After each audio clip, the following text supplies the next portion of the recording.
Ho ho ho and welcome back to a fairly festive edition of IndieFilmopolis. My name's Pugh, a filmmaker, and back in the seat next to me is the ever so jolly Mike Baughan, actor, writer, producer, madman.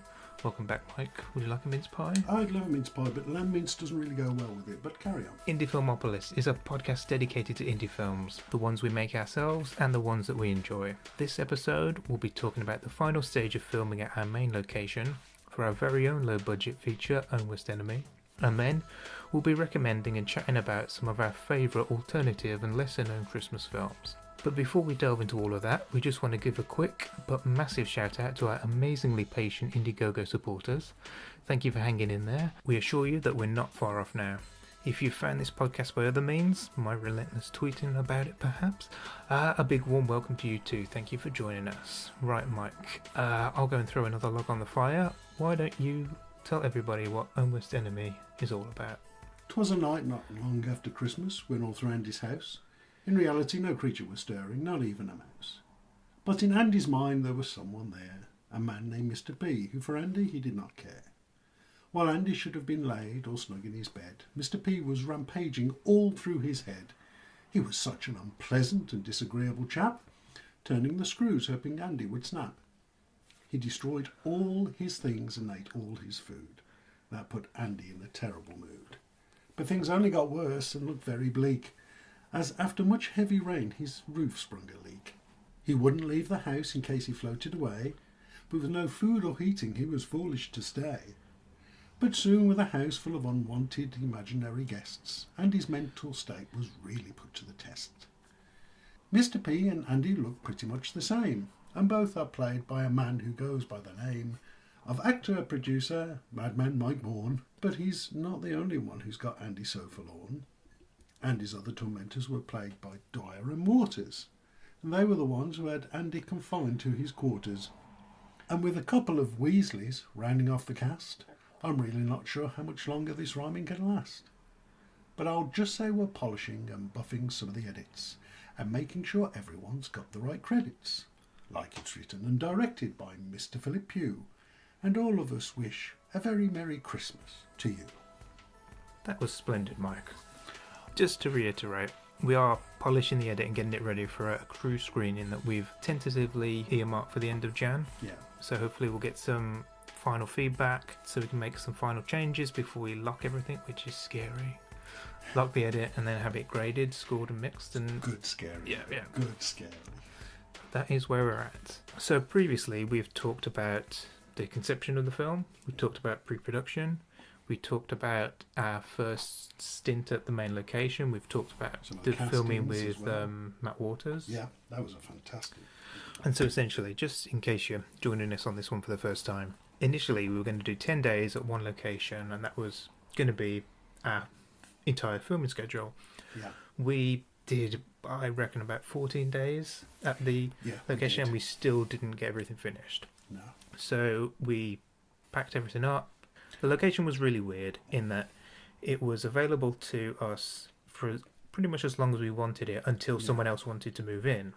And at that point, no one was wanting to move into this location, so the landlord was very happy that we kept all of our stuff there. I think we just bunged him 50 quid or something just to let us store all of our stuff there, all of our props. We took obviously all the equipment with us. Yes, of course, and all the important stuff. But all the props we left there. And then I think it was a 6 to 8 week period, and during that time we did another crowdfunding campaign. Yeah. And then once we'd done that and I was able to go through all the rushes and stuff, we went back, and I think initially we were going to possibly do a couple of days, but we got it for another week and we did a solid 7 days shooting. Yeah. And that's what we're going to talk about. Yeah, that's it, yes. When we were there the first time and we were aware that we weren't going to get it all done, we just focused on each room. So we did all the bedroom scenes, done the majority of the lounge scenes, and the idea was if we couldn't get back in the location, we could easily mock up a hallway. Yeah. And we could easily just have any old kitchen. But fortunately we were able to get back in, and so this second phase was all the kitchen scenes, all the hallway scenes, and a handful of pickups and reshoots. Yeah. By the front door there was a stairwell up to a tiny little attic, which we believe and the landlord said that the previous person who was running a business from there had made into a bedroom, which is illegal. You're not allowed to sleep in a business premises. So that there was a very kind of shady goings on there before.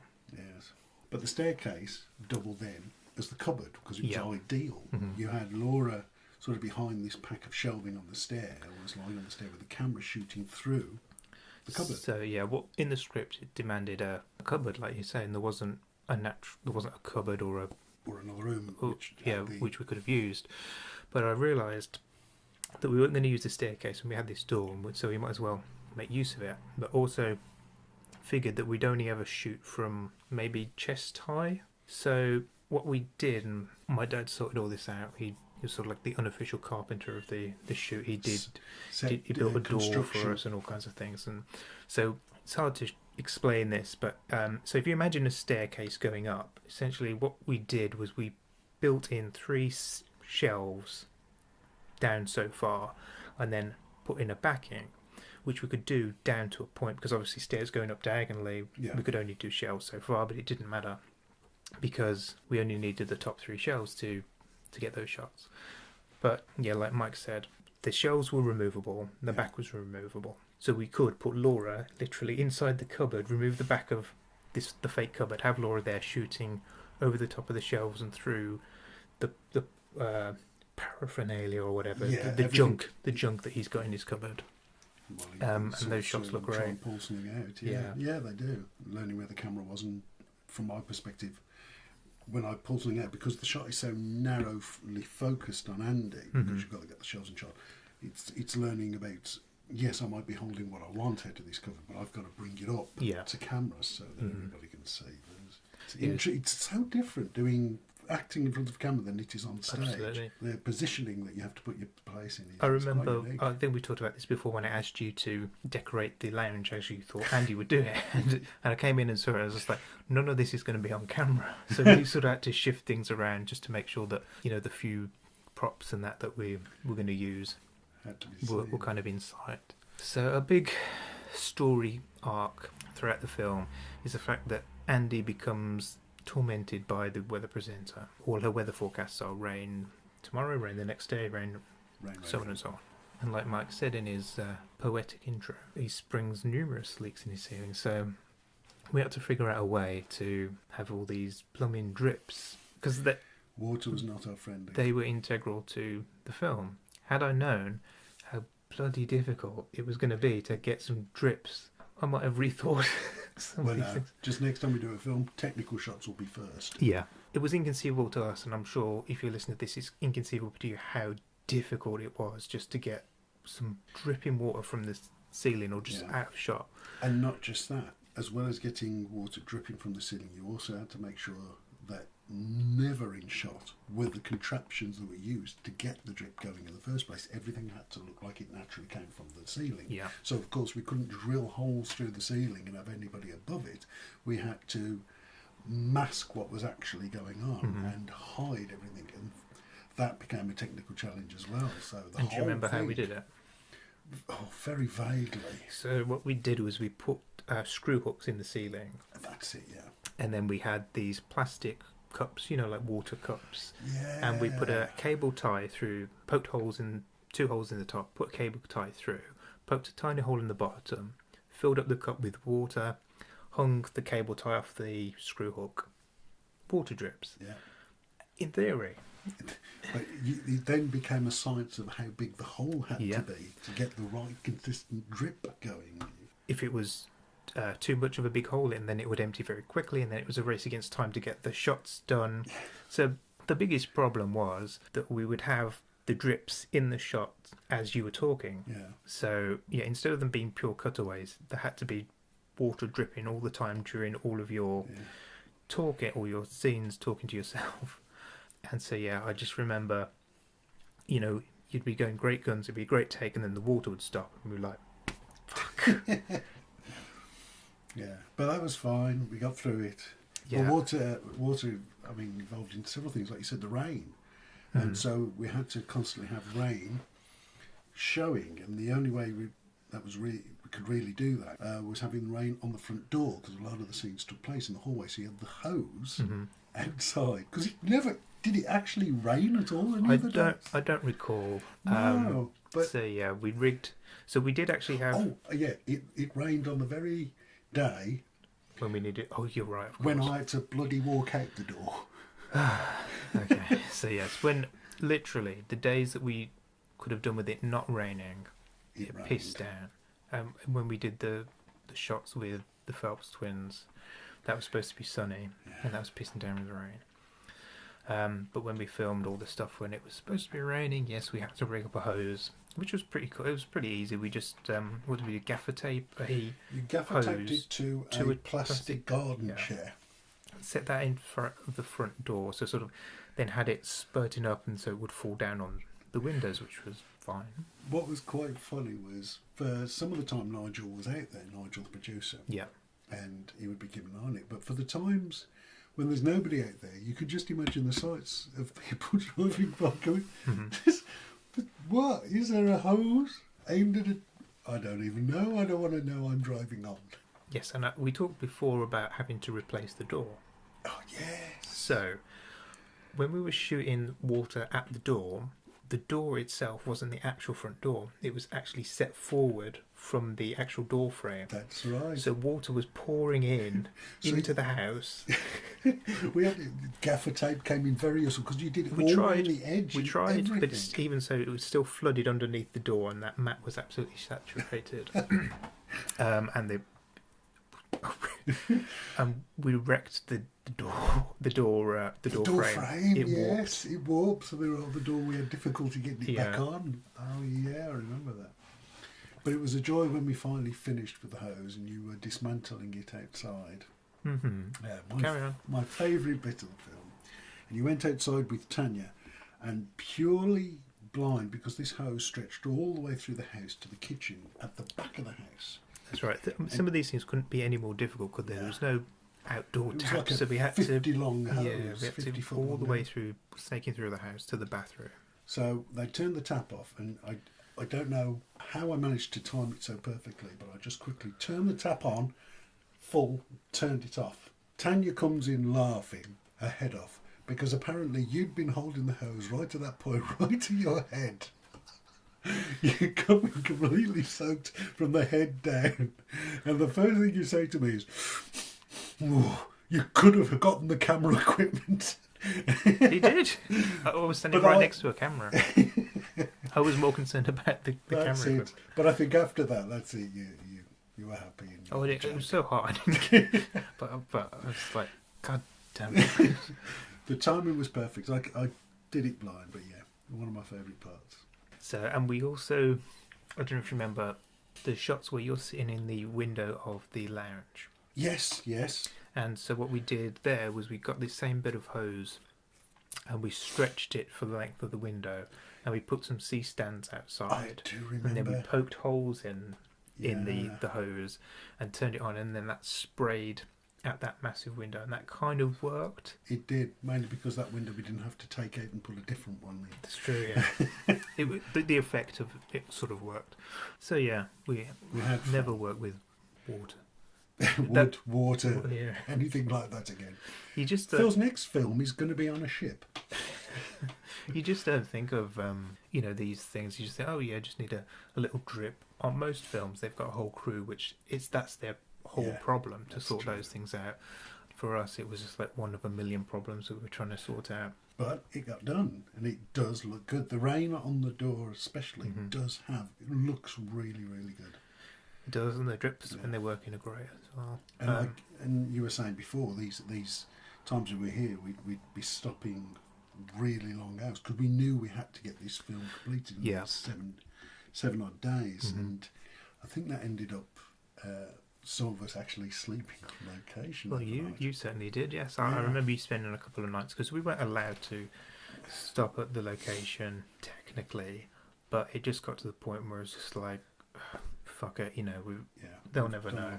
The other day my wife came over, and so yeah, you guys slept over a couple of nights, and Amanda came over for some of the shoots. But one of the times when she was there, she because some of the crew at the back have nothing to do, and it can happen that way as an actor. You can sit at the back while the crew are setting up, or makeup. So makeup will do you up, and then when you're off the makeup, have nothing to do for a while if you're on set. The makeup ladies, Tanya and Sam, decided to do Amanda up and made her this wonderful hairdo and makeup, and because of that, they made up Amanda for our wedding. I remember. Just all the little links all together. Yeah, that was cool. Yeah. And that was good for them as well. They got work out of it. Yeah, because they come and did it for coffee and biscuits and, and the odd sandwich, yeah. So you mentioned the infamous last day. The final day. So yeah, we went back for 7 days thinking, it'll be easy. We'll get all it done. But you never do. What was nice was it wasn't a very big crew and cast. It was just me, you, and there was about a total of about 6 of us or 7 of us. Yeah. And they stuck out at it for those days that we were there, the 7 days we were there. And yes, near the end, everybody was really eager to get it done and really eager to finish, and tempers were getting a bit frayed, but nobody at any point wanted to do it quickly. They were after doing it correctly, no matter how long we stayed there, which is why on the final day, we ended up staying there till 3 o'clock in the morning. Yes, people were eager to get home, but people more eager to get it right, and that was brilliant. And you slept at the location on the final night, didn't you? Yeah, so like I said, we had to be out the next day, and so this was incredible as well. Like, it was 3 o'clock in the morning, and people were going, "Are you sure you don't want us to help you tidy up?" And I was like, "No, for God's sake, just go." Yeah, I think all of us piled in this car. I think Paul's car, yeah. Paul's car, and there was like 5 of us just all piled in, and we all just got dropped off home. Thank Paul for that. Brilliant. And Matt said, "Do you want me to come back in the morning and help?" I was like, no, just go. Yeah. So I was still running on adrenaline and tried to tidy up for a little bit, but then I just crashed out on the horrible grimy sofa, which by that point was just been looked like soaked a in pillow milk of mushroom loveliness because you were so tired. Oh, but it was still disgusting. I was still aware that I was lying on dried milk and cornflakes from the scene that you did with Matt. Yeah. Where you dumped a bowl of cornflakes. Hey, he said go for it. No. I'm just saying that was a really ratty old sofa by that point. It was not, but it was, it was the only place to crash at. So I crashed out for a bit, woke up, and then just tried to get everything ready so we could just get it out in the next day. Brilliant. So that was the very final stint at our main location, which was Andy's house, the interiors of Andy's house.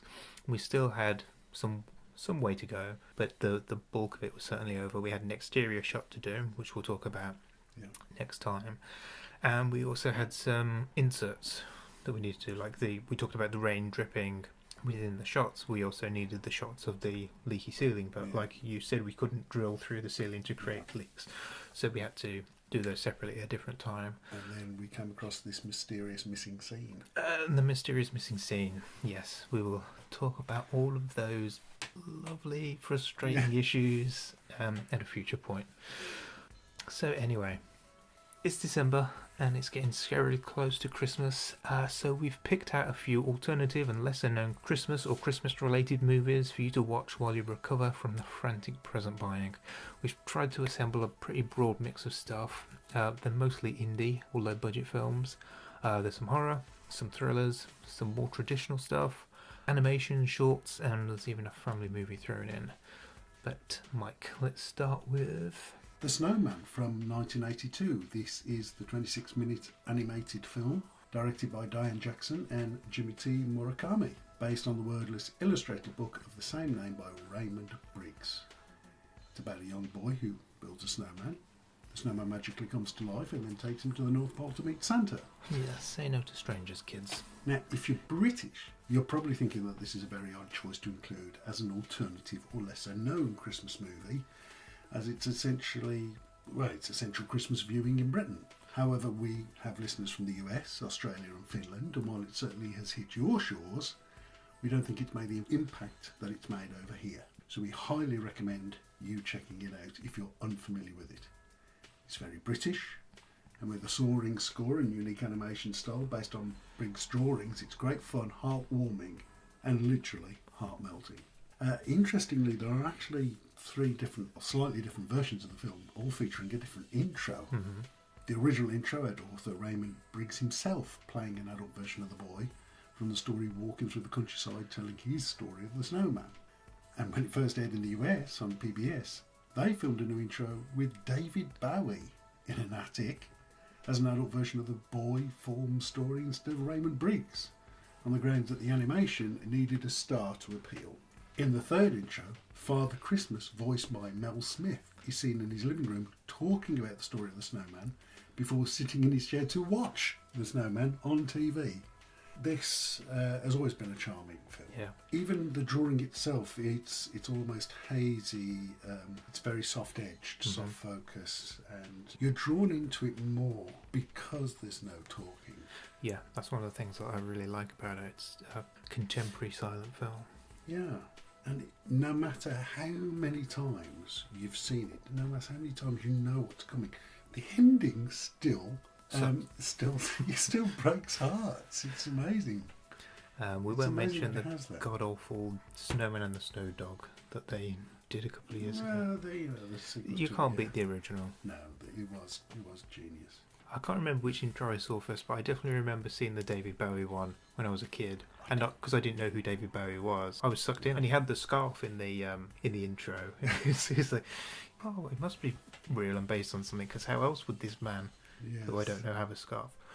But rewatching it and seeing it being David Bowie, okay, that shatters the magic somewhat. It does a little bit. Even Bowie can't save it from that. From a heartwarming British animation to a cold-hearted American 90s comedy thriller, The Ref. This was recommended to us by Sean Strong, who is the awesome and ridiculously talented photographer and graphic designer who did all of the posters and promo art for Almost Enemy. Yeah. So thanks for recommending this one, Sean. The Ref, it's a movie from 1994 directed by Ted Demme. I think he might be the brother of Jonathan, the more successful. Yeah, he is.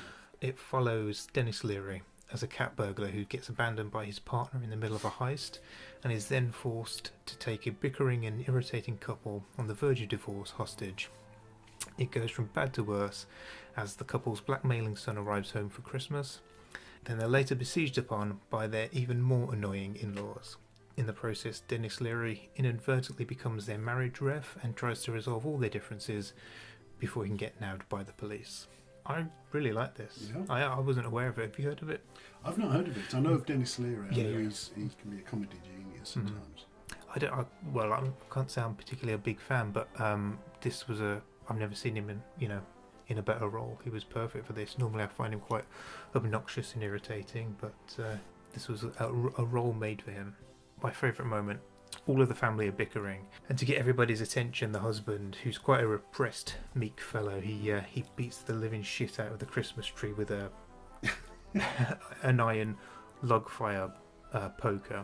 And then you also got the obligatory mother-in-law character, who's very much the cliche of all cliche mother-in-laws, but she's very funny. Yeah. So yeah, if you're into 90s comedy heist movies and looking for a Christmas film, I'd check out The Ref. And again, thanks Sean for sending that one our way. That sounds good. So from 90s America to Finland. This is the only foreign language film on the list. It's called Rare Exports from 2010. The gist is, do you believe in Santa Claus? On the eve of Christmas, a young boy sets out to discover the truth behind several strange goings-on in his small, isolated village, with questions like, why have all the reindeer been slaughtered? Who took all the hairdryers and radiators? And where are all the children gone? Seal the chimney, lock the doors, hide your children. This year, the real Santa Claus is coming to town. I thought this was awesome. Very original. I think I've mentioned before that really dig certain films that are set in locations that I'm very unfamiliar with, or they have a way of life that isn't normal to us in Britain. Yeah. And in this case, you mentioned the reindeers. Essentially, they depend on the hunting of reindeers to keep themselves alive throughout the year and so on. Yeah, the Finnish are a huge hunting community. They treat hunting very seriously as a way of life. So when they found all the reindeers slaughtered, it effectively bankrupted this whole village. And without giving too much away, there's an excavation going on, which they believe to be, I think, just think they're digging for oil or whatever. Yeah. Actually, what they are digging for is the grave of Santa Claus, the original Santa Claus. Okay. And so when this all unravels and they find out that that's what they were actually digging for, they end up holding hostage someone who they believe is Santa Claus, or the version of Santa Claus that these people were trying to find. And because they're completely bankrupt because the deer meat's no use, they use this person who they believe is Santa Claus as leverage to get money from the excavation, who were the ones after Santa in the first place. So I thought that was really cool. Obviously, it's got a massive twist to it, and it's a really well-made film.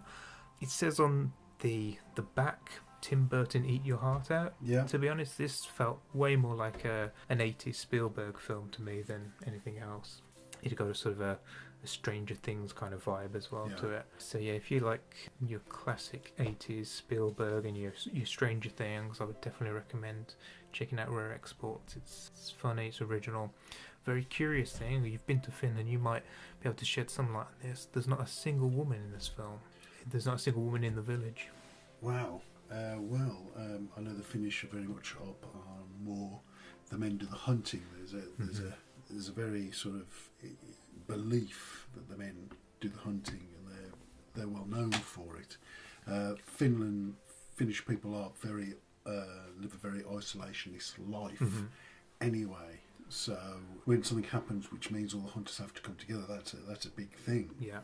But a lot of these communities are so isolated from nearby towns. You see Helsinki, Tamperanoki, all the big cities of Finland are on the southern part of Finland. You go any further north, and that's where it does become very isolated, very retrospective, even just single houses on their own. So that's. But there are women in Finland. You can confirm that there are women. I can confirm that there are women in Finland, but they're not big hunters. They're not they're not really considered big hunters. Not that I've come across anyway. Also, Finland is famous for having, as a tourist thing, having the actual Santa Claus. Yeah. They're famous for, if you ever did want to see Santa Claus in his actual making stuff in his tour shop, Finland's where he's based. Yeah. Well, that's what they're after the actual real Santa Claus in this film. Yeah. So you're going to check that one out? You're going to take that off with you as well? I think I'm going to check that one out, especially as we've got family and friends in Finland as well. It's definitely one that we'd like to check out, and if possible, even suggest to them. Cool. They might have already seen it. No, not yet. No. Okay. Smash it. I thought I'd check out a few short Christmas films. I purposely stayed away from the sentimentalisation of Christmas. I've tried to go with alternative Christmas shorts, and one of the ones I came across was one called The Gift. A strange moralistic take. This family wakes up, and all of them, including the young 4-year-old child, they're all wearing chains around their wrists. Okay. All of them. They wake up, and it's Christmas morning, and every one of them has got chains, and their presents are all exactly the same. They're the keys to unlock their chains and unlock the front door. Yeah. And this doesn't turn into a Saw movie, does it? No. It's just a fable on materialism. For example, the young man of the house, the well-to-do businessman, he goes spouting on about how he likes his chains, how he likes to live in his chains, and he doesn't want to be released from them. Right, okay. The problem of the moral is they can stay in this beautiful house that they have with all its trimmings, and it's perfectly laid out and very homely and warm and very ornate and rich looking. This is a rich family. But if they undo their chains and undo the front door and walk out the front door, they can never come back in. So it becomes a film about sacrifice. What are you willing to give up? Are you willing to give up all these materialistic goods to live a more freer life? It, as a short Christmas film, it's something unusual, something very different, and it's worth checking out for yourself. Awesome. And you found that on YouTube? Yeah, that's available on YouTube. Awesome. So it's worth mentioning at this point then, we've been putting up the podcasts onto YouTube. As well as doing that, we've been able to create some playlists to go along with them. So any short films that we've talked about, or trailers for movies that we've talked about, or even clips from movies that we might have mentioned, I've been putting as many as possible into individual playlists for each episode. So if there's anything we talk about in this episode or any other episode and you think that's really cool, if you go to YouTube and search IndieFilmopolis, you'll find the channel, all the podcasts on there, and the playlists as well. So delve through the playlists and you'll find shorts like The Gift. And others that I'll mention later. Mm-hmm. Cool. So yeah, do check out the playlists. So, next, a Canadian film from 2013 called Pete's Christmas. This is a family film. It had a relatively small budget of 2.5 million US dollars. It essentially steals the premise from Groundhog Day, and it's about forgotten middle child Pete, who has to relive the same miserable Christmas over and over again until he himself can create the perfect Christmas for his family. Despite the blatant plagiarism, I thought this was a lot of fun. It's a good fun film. If you're going to steal from the best. So. Despite a bit of cheese, this wasn't really a generic family Christmas film that they wheel out year after year. It has the obligatory moral message, but on the whole I thought it was quite refreshing and pretty clever. There's one scene in particular that I quite liked where the previous day Pete, the main character, he gets blamed for causing a power outage in the house, despite the fact it was the fault of the older brother for overloading the power circuits. When the power went out, it knocked out the oven timer, so the family's Christmas meal was ruined, and Pete gets into trouble for it. So he has to, like I said, relive the day over and over again. So the next day, instead of trying to avert this thing from happening, he sets up a video camera to catch his brother in the act of overloading the circuit so he can get his brother into trouble. Oh, right. But of course, his parents, instead of telling off the older brother, tell him off because, you know, why weren't you averting this? Why were you filming this trying to get your older brother into trouble? You're a middle child? No, my brother is. Oh, your brother is. So, but even so, you've got two brothers. I've got a brother. You can appreciate the whole brotherly goings on in this film. Yeah, I can definitely. So anyway, if you've got kids or nieces and nephews and you don't think they're quite ready for Groundhog Day, this is a fun way to kill 90 minutes. Sounds good. Another short from you, Mike. Yeah, another one I watched. Now, this is only 3.5 minutes long, and it's called The Worst Christmas. Mm-hmm. It's about a young girl who opens her Christmas presents. They are not what she expects, and she ends up in Siberia. Okay? Okay. This is how the story goes. She's literally sitting at the Christmas tree. Mm-hmm. Her parents come down and say, you can open some presents. She opens one present, and it's a penknife. And she's like, well, okay, this is okay. What else have I got? She opens the next one, and it's a box, and it's got Ugg boots on it, and she gets really excited. Oh, this is lovely. Opens it, and it's got a compass in it. Okay. And they go, well, you know, and she complains a little bit. It's getting a bit silly. Yeah. You know, she goes and she complains. And then she goes for the third present, which is quite flat, and it's a one-way ticket to Siberia.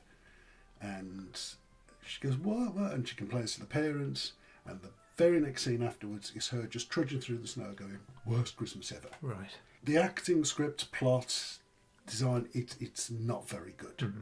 However, after seeing the credits, you realise that this is a family that's put this together. Okay. That's the actual mum and dad, that's the actual daughter, and the person who directed and filmed it was probably the son. Right.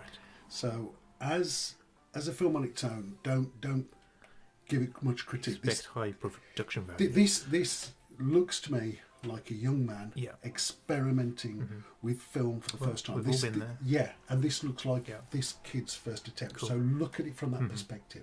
Like I say, disregard the acting. He's worked with what he's got as I imagine he's a young man working with what he's got with an idea that he can use, and he's used what he's got, and he's come up with this. So as a 3.5 minute thing, it's great to see how somebody's starting out.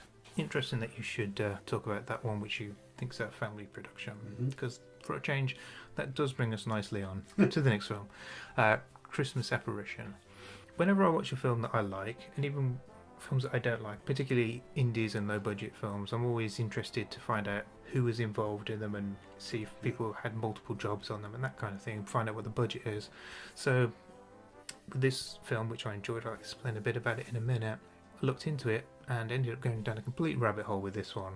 As far as I can tell, the person who wrote and directed it put her children in it in the two main roles, and the other person who wrote it with her stars in the other main role. There's 3 main roles, 2 of which I believe are played by the director's children. Then the other person who co-wrote it plays the other role. And going through the crew list on IMDb, there's a lot of people with the same name as the cast and the director. So this feels like a family film. This is a feature. It's about a college student called Emma, who's turfed out of her dorm room over the Christmas break as they fix the boiler. She was banking on being able to stop there. She's reluctant to go home to her mom, and she just happens upon the opportunity to house sit for a woman while she goes off gallivanting over Christmas, leaving her 2 children behind as well for this college student to look after. So I really enjoyed this. It's a psychological thriller. There's a lot that unravels within it. Bit of a slow burner, nicely acted, looks nice. But the thing that set me off down the rabbit hole with this one was, like I said, looking into it. One of the things that it claims is that it cost $1 million to make. If you've included your family. Yes, and so this is the only way that this film would have cost $1 million to make is if they paid the 3 main actors $300,000 each, and then spent the remaining $100,000 on the production of the film. It doesn't look cheap, but it doesn't look $1 million. It's not. You wouldn't write a film primarily set in a house with 3 core cast members and spend $1 million on it. It doesn't feel like hi darling, what's the mortgage on the house up to? $1 million, great, we'll put that in the budget. It's essentially that. The other thing that got me a bit curious was it said it was released in 2016 as this film Christmas Apparition. So I was looking at what the director had also done, and on her, she hadn't directed too many things, but one of the things she'd released in 2013 was a film called The Cold and the Quiet. Okay. I went to have a look at that on IMDb, and it has the exact same cast, the exact same crew, the cast playing all the same characters, the crew doing facilitating all the same roles that they did on Christmas Apparition, and it has pretty much the exact same synopsis as well, the exact same running time. So Alfred Hitchcock did do that with one of his films, and further within a 3-year period. Well, yeah, admittedly it was a longer period for Alfred Hitchcock, but he did essentially make the same film twice. He did, and so did Michael Haneke with Funny Games as well. Yeah, that's true. But I don't know if you've got allegedly $1 million lying around. Do you remake the exact same film with the exact same crew doing the exact same roles? I don't know. So I'm a little dubious about whether there are 2 versions of this film, or whether for some reason Christmas Apparition and The Cold and the Quiet are in fact the same film. It could be. Leon, the film was called Leon in Britain, and in America it's called The Professional. Yes, but they're not listed separately on IMDb with different release dates on them. No, that's true. As much as I enjoyed the film, the whole unravelling of this mysterious other version of the film and the $1 million budget, that had me way more intrigued than the film itself.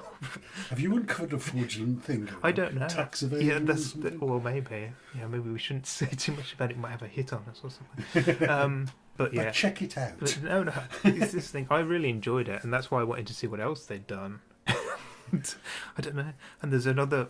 I haven't checked out the other things that they've got listed that she's directed. It might be the same film.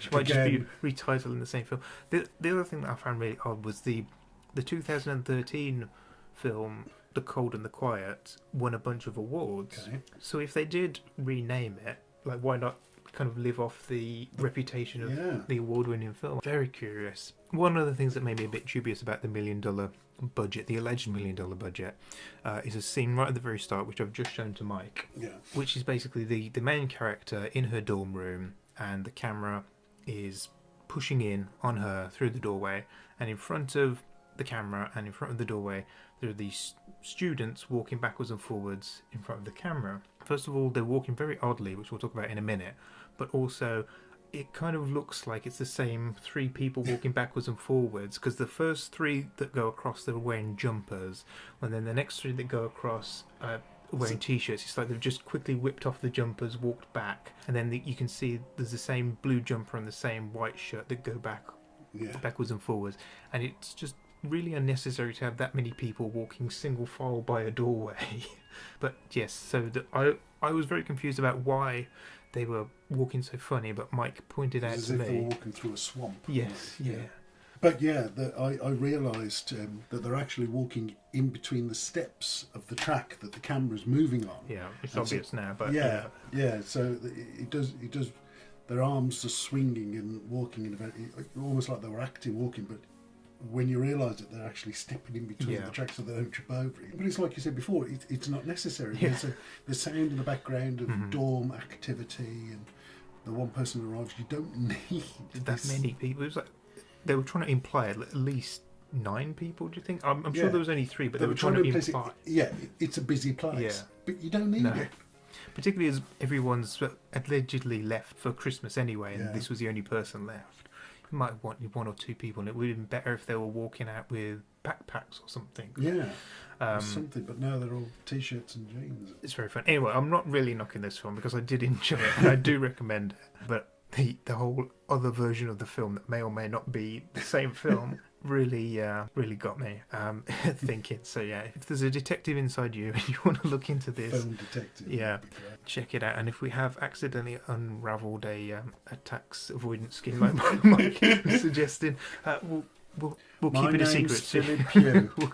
we'll keep it a secret, we promise. We won't publish this on YouTube or SoundCloud. No, but Christmas Apparition, I do recommend it. It's on Amazon Prime, and we've just noticed that it's on Amazon Prime twice for some reason. So yeah, so there's 2 versions of Christmas Apparition on Prime. Then there's another version of the film called The Cold and the Quiet. It's got the same picture. Oh, this is great. So anyway, again, I'm not knocking the film. I did enjoy it. Do check it out, but bear in mind it didn't have $1 million budget, and it might be called something else. Anyway, that is available on Amazon Prime. I guess we should just go back through quickly. Pete's Christmas is also on Amazon Prime. The shorts that Mike mentioned, all the shorts are from YouTube. Rare Exports, The Ref, and The Snowman, they're all available on DVD, probably Blu-ray, and possibly for download. Yeah. They're easy to get hold of anyway. Yeah, the Snowman will be coming on over Christmas. Yeah, well, in England. British TV anyway. So, from one very low budget film to another. Tangerine was a film I wanted to check out. It's from 2015, and it's probably the most un-Christmas Christmas film out of everything that we've seen. And it's brilliant. It's based in LA, so the Christmas there's no snow. There's just decorations, people dressing up, there's presents and a Christmas tree and stuff like that that are shown on occasion. But it's about a transgender girl who comes out of prison after 28 days. She bumps into her old friend, and her old friend quickly mentions in a rumour that her boyfriend had slept with somebody, and so this girl decides that she's going to go out and find out who this girl is and beat the crap out of her. It's a real spotlight on LA life. And as I'm slowly watching the film, I'm thinking, this is actually LA. This is what LA is like, especially down in the suburb areas. It's an incredibly seedy place. It isn't the glamorous. There's a line in the film which summed it up beautifully, and it's the line given by the mother-in-law of a taxi driver. Now, this taxi driver is going off and having illicit affairs with some of the characters that we see. And the mother-in-law decides to go out and find him. And she's in the back of the cab and she says she hates LA. It's a beautifully wrapped lie. And I thought, that kind of sums LA up. From everybody else from the outside, it looks like a beautiful Christmas present, this place where, the sun always shines and the people are friendly and lovely. I like that. But it's a lie underneath. One of the things I really liked about it, there's this flurry of music that plays throughout the film. And one particular moment is when the main character is sitting at a bench at a bus stop, contemplating what she's going to do next. But in the background, you've got this classical music playing now, and it just contrasts so much with what you're seeing. Mainly because we're used to different sort of music for this very lit scene. I think Tangerine's a perfect name for it because every scene looks like it is just a tangerine colour. The other thing to mention about it, Tangerine as well, is the whole thing was shot on an iPhone S. 5S, 5S, and it's beautifully framed. My main interest in watching this film when it came out was the fact that it was filmed on an iPhone, and I just thought it was kind of unnecessary. I just thought it was a bit of a gimmicky thing to do because this day and age, DSLRs are so bloody cheap, and they filmed it on 3 iPhone 5Ss. For the price of 3 iPhones, you could buy a DSLR. So, yeah, from that point of view, I thought it was a bit gimmicky to do that. I guess, in a way, it's good to see how far you can stretch the capabilities of an iPhone, but there was no real reason that I could see for doing that, other than to have a bit of a sort of a hook, if you like. Yeah. You know, what was going to set this film apart. But it was enjoyable. It was tiny budget. Paced. $100,000, which is nothing. And it was exec produced by the Duplass brothers, who I've listened to some of their interviews with them, and they're the sort of indie filmmakers who haven't approached their career like, okay, we've made it, see you guys later. They're very much about helping other people. Yeah. I think they said that they didn't really help out too much, but what their contribution was kind of essential. I think they helped get the film into Sundance, and it premiered in Sundance in 2015. And so, yeah, I really like that collaborative approach, and like I said, the fact that they haven't gone see you later suckers and left people in the dust. They've stuck around and helped other indie filmmakers get films out, such as this. Even though you say it's a gimmicky film, the film isn't gimmicky. No, the iPhone S being gimmicky, it's still a film it's really something I've not seen before. Yeah, it was good. So from a legitimate indie modern classic, go to a bit of a bonkers film, one that I'd never heard of. Is recommended to us by podcast named Tim on Twitter. It's not a podcast named Tim, it is podcast named Tim. I believe it's a father and son podcast, and they recommend a movie to each other and then talk about the respective movies. Okay. So if you're interested, check that out, because they recommended this film to us, which is called Santa's Sleigh. I do think a much more appropriate title for it would have been Santa Sleighs, because this is a film about Father Christmas. This isn't someone dressed up as Santa. This is Santa himself going on a kill-crazy rampage on Christmas Eve, wiping out as many people as he possibly can. Within the mythology of this film, Santa's actually a demon who, 1,000 years prior to the events of this film, lost a bet with an angel and had to become the giver of toys and happiness for a millennium. Okay. His 1,000 years are up, and instead of carrying on with what he'd been doing for the past 1,000 years, spreading joy, he decides to go back to his old evil ways and, without any hesitation, goes on a kill-crazy rampage, slaughtering dozens of people. And this version of Santa, he doesn't have a sleigh pulled by 8 or 9 reindeer. His sleigh's pulled by a gigantic, massive bison. Like I said, he goes around killing people in increasingly comical and bizarre and bonkers ways, and I just thought this was great.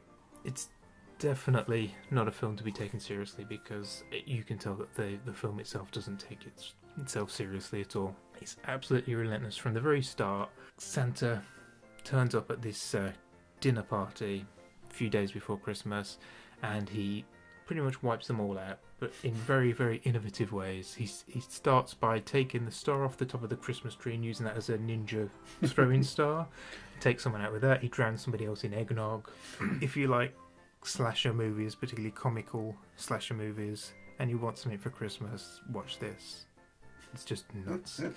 Anyway, thank you to podcast named Tim for recommending that. I've never heard of it before. It was a fun 90 minutes. From a kill crazy rampage to a B-movie, Mike. Yeah. Santa Claus Conquers the Martians. This is a 1964 B-movie in which Martians, upset that their children have become obsessed with TV shows from Earth, which extol the virtues of Santa Claus, and because they haven't got a Santa Claus of their own, they start an expedition to Earth to kidnap the one and only Santa, take him back to Mars, and when he's back on Mars, Santa's able to win over the Martians by bringing fun, happiness and Christmas cheer to all the children of Mars. Very sentimental. It's a B movie. I thought this was fun. Again, you can't take it too seriously. It's just completely daft. Don't take it at all. There's a sort of an obvious influence from this on Tim Burton, I think. It's pretty much got the premise of a Nightmare Before Christmas, and he's a sort of B-movie maniac. Ironically, the best things about it was Santa Claus himself. This was a guy who actually looked and sounded like you'd imagine Santa Claus to be. Yeah. So his casting was the best thing in it. Everything else. The bad guy, how did you know he was a bad guy? Because he's got a moustache. What were we expecting from a A film called Santa Claus I was Conquers the Martians. expecting to have that film before Bonfire Night so I could seriously burn it afterwards, feeling vindicated that I'd done so. I don't know. If you like B movies and you want something Christmassy, then I don't know. I couldn't think of anything better than Santa Claus Conquers the Martians. No, it's terrible, terrible film. I don't ever want to see it again. Thank you. Next film is Jack Frost from 1997, and this isn't the Michael Keaton garbage. This is a different kind of garbage. Yeah, we're staying away from sentimental for this Christmas. This is a fairly infamous film. But in case you're unaware of it, it's about a guy called Jack Frost, coincidentally enough. He's a mass murderer, and he himself ends up getting killed by a vat of exploding chemicals, as tends to happen in these sorts of movies. Yes, and so he himself, being burnt by these chemicals, sort of merges with the snow, and he sort of then transforms into a vengeful killer snowman. Of course. And so he terrorizes the town over Christmas, and again, you can only judge it on the basis that it's a killer who was dissolved by chemicals into the snow and then becomes a killer snowman. It's that kind of movie. That kind of movie, yeah. It was shot in 18 days and shot on short ends. So there's a rumour that this was supposed to have originally been directed by Rennie Harlan, who's the director of Die Hard 2 and Cliffhanger, on a budget of $30 million. Again, I'm very dubious about this. It is a really deranged film, completely bonkers. I can't believe for 1 second that it ever had a $30 million budget attached to it. Can't think why any studio executive would look at the script of this and think, oh yeah, sure, I'll give you $30 million dollars to turn this into a film. It's pretty much the film it deserved to be, shot on short ends in 18 days. Nevertheless, if you like crazy slasher comedy horror films, then I highly recommend this. But again, don't confuse it for that bloody Michael Keaton nonsense, which essentially has the same plot. He just doesn't go around killing people. Yeah. Which is a shame. You probably should have. Might have been a better movie. Maybe that's the $30 million. That's the $30 million. We made two Jack Frosts, similar to the Cold of the Quiet. Yeah. So anyway, maybe it's the same crew. Who knows? I would recommend that if you're of a certain disposition. Anyway, so back to another one of your shorts, Mike. This was my favourite. Mm-hmm. This was called Unwrapped from 2013, and essentially it's two guys who seem to work in the back end of this department store. Yeah. And they're wrapping presents. Mm-hmm. It doesn't say who they're wrapping presents for. It just seems like they're generic people who wrap presents for a big company to be given out to whomever. The boss turns up and says, all these have got to be done. It's Christmas Eve evening. Everybody wants to go home. And he says, oh, I'm just off to the office party. And he disappears. These two guys barely say a word to each other, but they're both doing the same job, sitting next to each other, and they're both using the same roll of tape. It comes to their last gifts. Yeah. These are the last gifts to be wrapped. And the only tape left is available for only one of the presents. Okay. And all chaos and shit. They pull the sellotape between each other, and that's it. It's come to too much for them. And they start beating, in slow motion, beating the crap out of each other with everything they can find around Christmas. One strangles the other one with Christmas lights. Right. And then they retaliate at one point by both jumping on shopping trolleys. They shove wrapping paper, the tubes onto their arms and start smacking the hell out of each other. And at the end, the one guy gets up and he's managed to get the scissors, and he's about to strike down on the other guy who's on the floor, and he just quickly pulls his present to protect himself. Yeah. And just before the guy comes down with the scissors, he sees that the present is to him from the guy that's on the floor. Okay. So he stops, helps the other guy up. One of the very last scenes is they're sitting back where they were at this desk, each with each other's presents from each other. They get the tape, they cut it just in half and have just enough to seal the last present. So it's all happy in the end. But it's this nice, slow motion, riotous beat 'em up between these two guys to music. And it's just fun. It's great. It's very simply set up. Yeah. And it's all about this fight with Christmas decorations. And it's good. It's amusing. It's very funny. Awesome. So check it out. I will. I certainly will check that out, Mike. So we seem to have got in a bit of a horror loop here, but the next film is A Christmas Horror Story. From 2015, these are interwoven stories that take place on Christmas Eve as told by one festive radio host. A family brings home more than a Christmas tree, a student documentary becomes a living nightmare, a Christmas spirit terrorises, and Santa slays evil. So yeah, this is interwoven stories. It's more like a horror version of Love Actually than, individual stories. It's not really an anthology film. There are individual storylines interwoven. Everybody's sort of connected in some way. And I thought this was really good. There's a really nice twist at the end that I didn't see coming. And there's just some really cool different stuff that happens in this, including the stuff in this which you wouldn't anticipate seeing in a Christmas film, the likes of which a mother beating the shit out of her 6-year-old son with a baseball bat because he's possessed by a demon. And it's not fun. It sounds sort of a bit scary movie-ish, but this is not that kind of humour. She's trying to literally beat the demon out of this kid. And if I remember correctly from watching the behind-the-scenes documentary, it was one of those films that came together very quickly. Yeah. I think they did it in about a year. And they got a bunch of directors together, a bunch of writers, and managed to get these interlocking stories going. Sounds a bit like Four Rooms. In a way, but like I said, the storylines interweave. Yeah. It's not story. Right. They all play out simultaneously, which is a nice touch, and it does kind of set it apart from your standard anthology film. I think I might borrow this. You carry on. I'll watch this with my wife. It sounds like a lot of fun. Yeah, it's got William Shatner. He's the radio DJ. Well, of course he is. He's great. So obviously I've enticed Mike. Hopefully you'll be enticed too. Definitely, yeah. A dishonourable mention: the 2006 film by Catherine Hardwicke, The Nativity Story. Which is, of course, The Nativity Story. There's no more explanation needed than that. No. It stars Oscar Isaac and Keisha Castle-Hughes. I thought we should throw in a traditional Christmas film in the mix. Due to Catherine Hardwicke's indie credentials, I thought I'd check this one out. Any good? No. It is so very, very bad. It is so bad. To be honest, I've never been a fan of Catherine Hardwicke. I don't know if you've seen any of her films. She did 13 and Lords of Dogtown and Twilight. She did Twilight? Yes. Okay, yeah, I've seen that. And you've probably seen enough. Take it by the tone.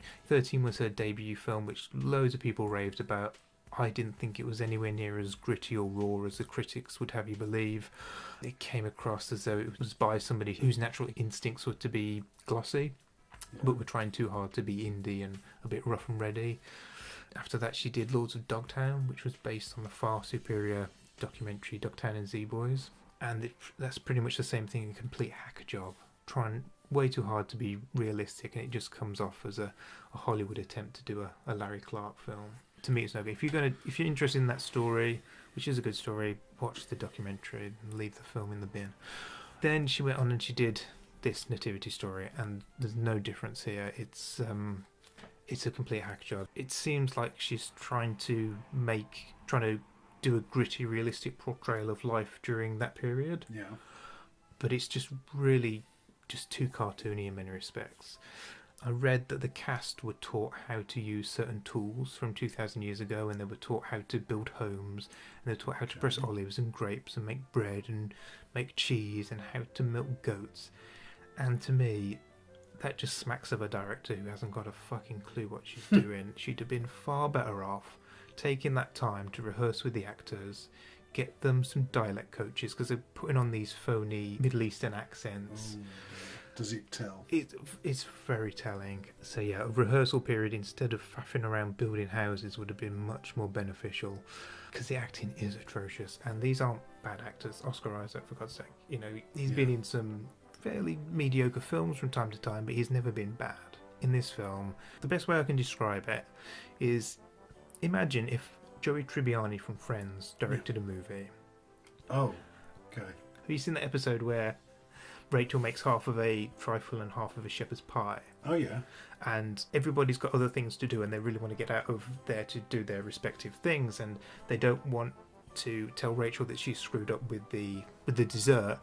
So Joey sort of tries to give them an acting lesson, and his acting tip, he's trying to say, so what you want to do is you want to convince them that you really like it. So what you want to do is you go, and he rubs his belly and goes, Essentially, it's like that, the acting in this movie. It's like, I enjoyed that meal. Right. Oh, wow. It's just bad beyond belief. It just comes across that the director just doesn't understand acting or actors and is forcing on acting decisions upon the actors, and it goes against all of the actors' natural instincts as an actor. And I think if you watched it, you would have seen that in the rushes, though. I see. Having seen all of her 4 of her films now, I don't think that she does. I don't think she knows what she's doing. I don't think she knows how to work with actors. I think she doesn't understand the subtlety of what an actor does. I think she would have watched the first take and gone, okay, you're not being upset enough. I need you to do this. And like I say, it comes across as very cartoony. And it's like everything's really exaggerated. And because these aren't bad actors and they've never been this bad in anything else, and because you can only assume it's the director forcing these terrible acting decisions upon them, because it's across the board as well. It's not one actor who's bad. All of the actors are bad. So I went into this with the best of intentions. I did want to enjoy it. I wanted to recommend it. I wanted to put a traditional... I'm not religious, but I thought, we should get one in the mix. But unfortunately, this one's going straight in the bin. Santa Conquers the Martians, you're not though. No, I'd rescue Santa. If you thought Santa Conquers the Martians was bad, I'm just going to take your word for it. The nativity story is bad. This is something else. This is very bad. I did find out that from the very beginning of writing the first draft of the script until its release was exactly 1 year. Yeah. Which ordinarily I would commend a film for, but this was clearly just a cash grab. Just for the Christmas Just to try and get it out for Christmas, yeah. And it shows. It's just a horrible, tacky, rushed version of the nativity story, which is a shame. So, anyway, have you got one more short film for us? Yes. I've got a short film done last year, 2017, called Humbug, directed by Matt Thiessen and Justin Lee. This is a film about a goth girl who despises Christmas, which is clear from her drawing a picture of Santa Claus decapitated and then bloodletting all over it. And her neighbour, who's very much into Christmas and wants her to celebrate. And her neighbour knows something about this goth girl, knocks her out and ties her up, and is determined to get the humbug out of her. And after a series of Christmas-related torturing, she manages to grab this black alien snake thing from out of the girl and shouts "Bah humbug" at it, kills it, and suddenly the goth girl is all very Christmassy-fied and would like to go out caroling. And it kind of ends with them two joining forces to go and see if anybody else needs the humbug taken out of them. It's a very ingenious, very funny Christmas short. Yeah. I think there's a... lots of expletives. Yes, there's an art to swearing, there's an art to writing swearing, and there's an art to delivering swearing, and both executed perfectly in this film. Yeah. It's, I mean, the swearing is extreme, but you can see why it's used. It's very... Yes, it's not excessive, and it is funny. Yeah. Please check it out. It's a very, very good film. It's only about 6.5 minutes long. That's a perfect length for a short film. I don't think too much to long short films myself. No, I think if you're hitting the 15-minute mark, you're kind of dragging it. Right, so to the final film. This is my favourite one of the lot. I wasn't expecting it to be. This took me by surprise. This is Better Watch Out. The film debuted at Fantastic Fest in 2016, and it's a movie I really don't want to give too many details away about. So I've just lifted the synopsis straight from IMDb, which reads, "On a quiet suburban street, a babysitter must defend a 12-year-old boy from intruders, only to discover it's far from a normal home invasion." And like I said, I love this film. It's very sinister, it's very creepy, it's extremely disturbing, and it's really original. But that's a big part of the problem as to why this film hasn't really found an audience yet. It's really become a victim of its own originality and the fact that it's set at Christmas, which is a bit unnecessary.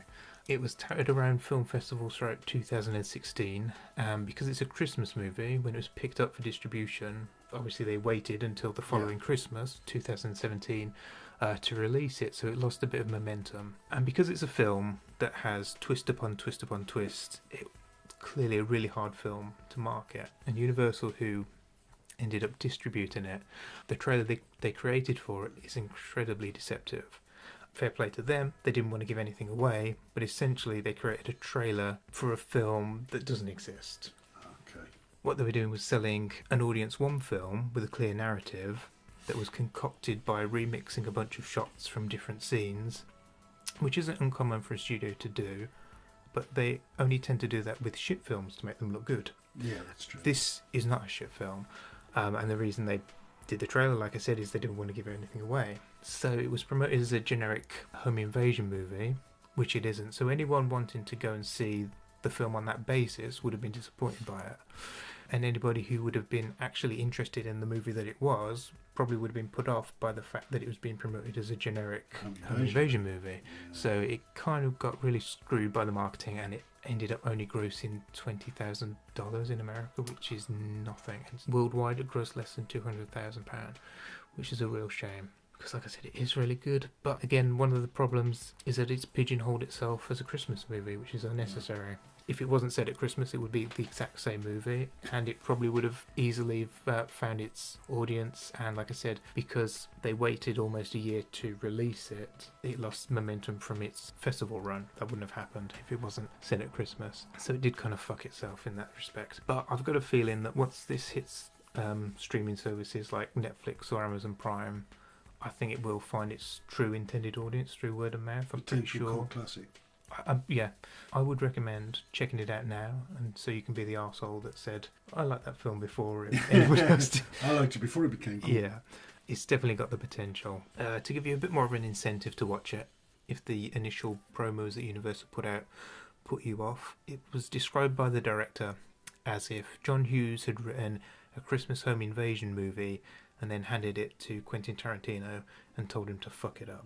When I started to watch it, it definitely smacked of a John Hughes movie, from the production design to the way everyone was acting. It's definitely got that feel. And then it took an extremely dark turn. It didn't turn into a Tarantino movie, as the director suggested, but it certainly gets incredibly fucked up. And that's all I want to say about it, really, because the less you know, the better.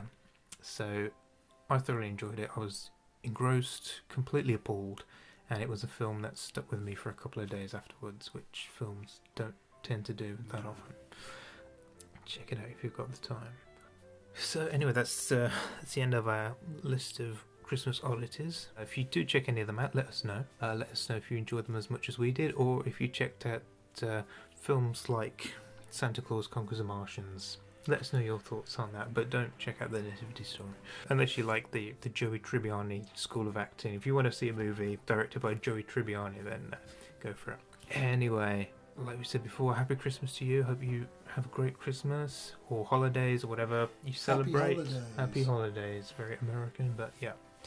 Happy New Year. This will be our last podcast for this year. Thanks for joining us. Episode number 6. So yeah, we've done it for 6 months of the year. It's been good fun. Thanks for listening, and we'll be back next year with continuing tales of making Own Worst Enemy. We'll be talking about the time we shot with the Weasley twins. I keep calling them the Weasley twins, which is terrible. James and Oliver Phelps. That's what I should be referring to them as, yes.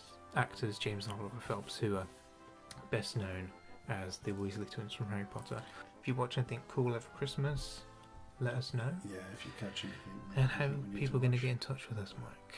Well, to keep up to date with Own Worst Enemy, go onto the website ownworstenemymovie.com. The Twitter handle is at Own Worst Enemy UK, and the Facebook page, please search for Own Worst Enemy Movie. To keep up to speed with IndieFilmopolis, the Twitter handle is at Filmopolis, that's PHILMOLOPLIS.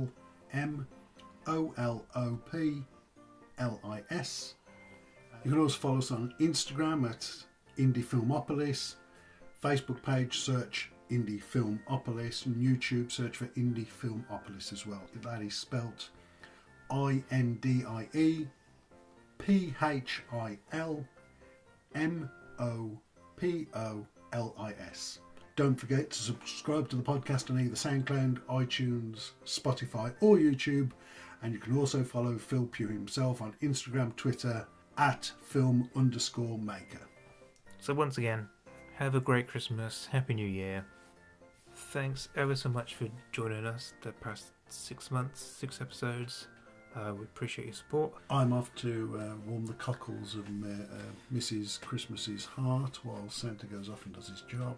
And I'm going to try and track down Michael Keaton's version of Jack Frost to kick the shit out of him. Sounds good. Cool. Alright, see you next year.